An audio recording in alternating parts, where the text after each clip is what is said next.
Hello guys! Good evening, good afternoon. Kain tayo. Tayo ay magmukbang guys. Ayan. Ito yung kanin. Yan ang orange. At yan naman na yung mga parsley at saka ginger. At saka orange. Isang orange. Binak-biak na natin. At saka gulay na may kasamang isdang prito. Yan, kalabasa, talong, okra. Yan. Kain tayo guys. Kain. Ayan, pasensya na kayo at lagi tayong mahina ang signal. Minsan mayroon, minsan wala. Ganon. Shout out sa inyong lahat. Ayan. Thank you Lord sa blessing, sa biyaya, pinapagkakaloob mo sa araw-araw. Ayan. Pasensya na kayo rin at nabubulol. Ay, nabubulol si Ate Terry kasi yung di ko talaga gusto yun. Di ko bet yung mayroong ngipin na ganito kaso. Kaya ganun. Medyo na ano yung aking pagsalita. Yan, kain tayong orange.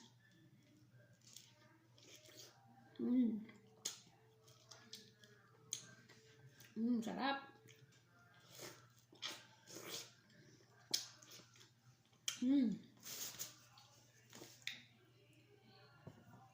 Kamay na tayo. Ayan, gulay. Ito ang pinaka-health sa katawan na gulay. Kalabasa at talong saka okra.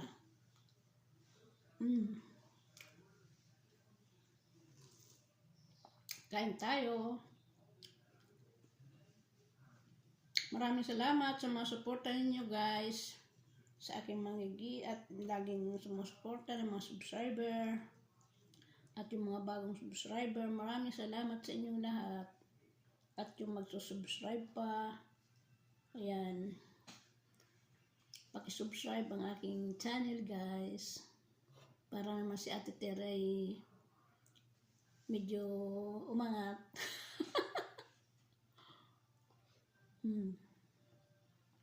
Tayo ay pauwi na sa Pilipinas. 10 months na lang guys.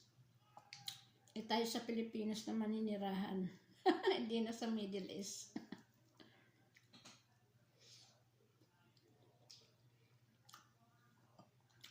Hayaan na yun kung mahirap sa Pilipinas, importante. Mas mahirap naman yung pagod ka na. Diba? Yung pagod ka na, tapos sige pa ang trabaho, mahirap na rin yun. Sa dami kong nakikita, mga OFW yung nasasawi, yun. Siguro sa sobra bang pagod, gano'n. Mahirap naman yung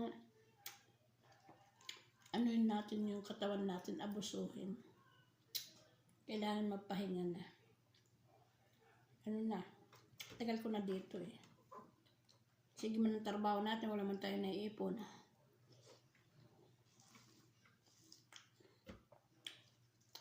Doon na lang, kahit saging kainin mo, kamuting kahoy, busog na ako nun. Diba?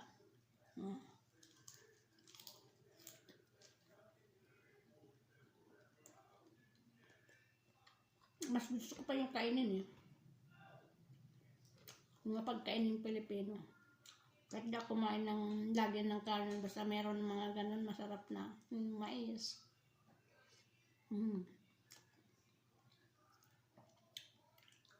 Ganun tayo. Sanay tayo sa hirap.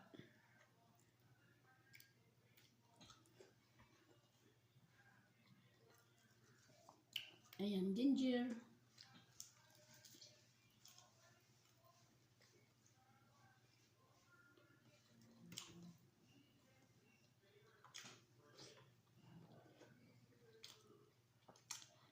Mayroon naman akong nakita kasi Pilipina, OFW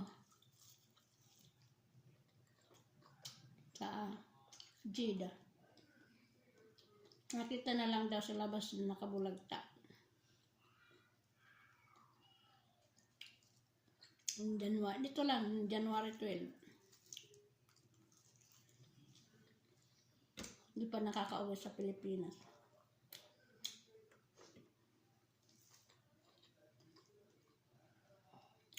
Kasi nga, isa sa Muslim.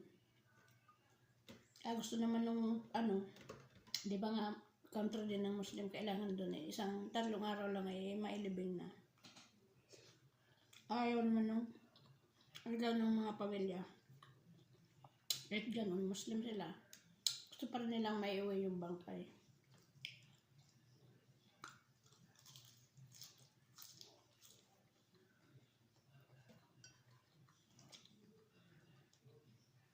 So, pahinga na rin. Kasi yun daw eh, sumasakit lang daw yung ulo.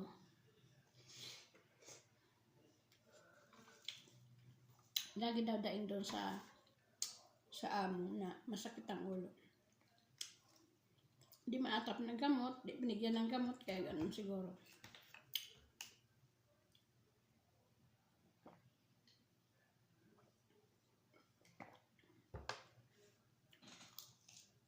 Nakita na lang daw sa labas na nakabulagta. Wala nang malay. Dinala sa ospital.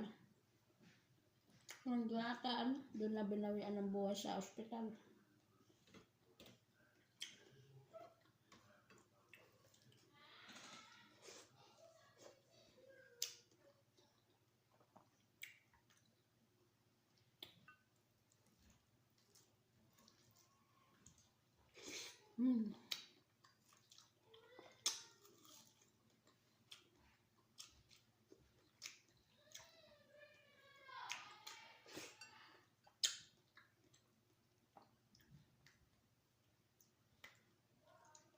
Ang hirap mag-upload, guys.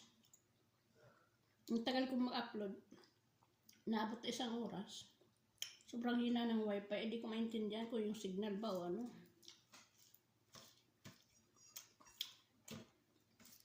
Kapag minsan okay ang signal, sige ang panood ko. Pero pag wala na. Hindi na ako makapapanood. Sige lang ang ikot.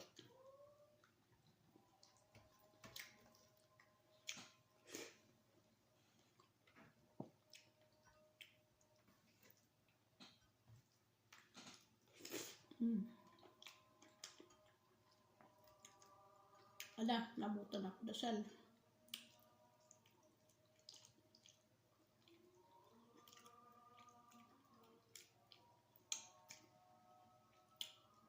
Prayer na nila.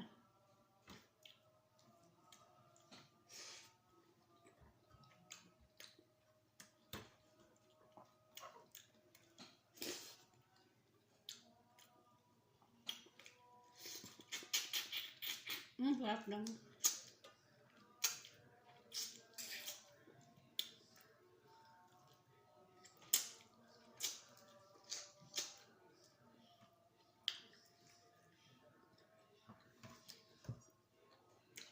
Sana sa December, nasa Pinas na ako.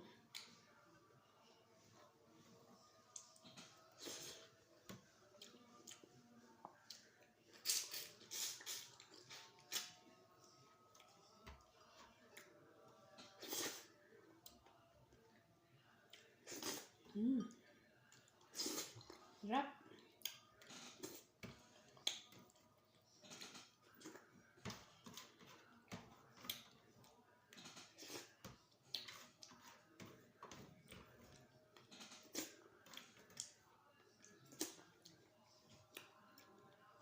Kain tayong orange. Para naman mayroon tayong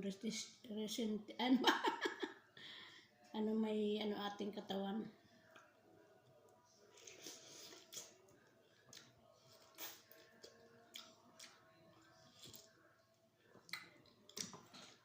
Resistensya. Yan, bulol na eh. Yan mo yan, bulol. Bulol man talaga siguro ko.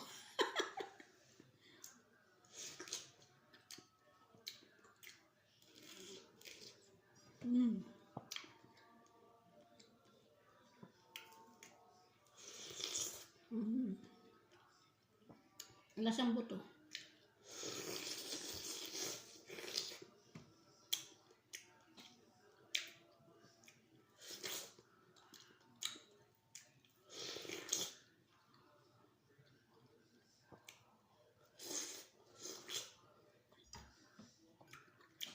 Isang orange lang to guys.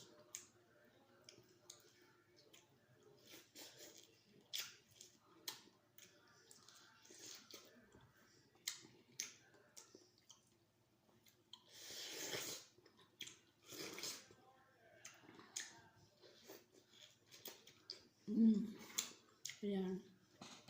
Isang ganito lang yun guys. Isang orange, sinawahiwa ko isang maliliit. Para madaling kainin.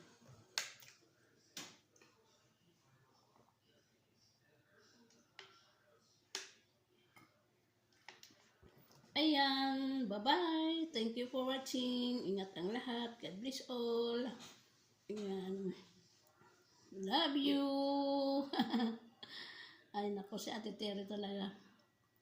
Minsan lang makapag-upload. Wala na nga nanonood sa akin kaya Hindi naman maganda daw yung aking video.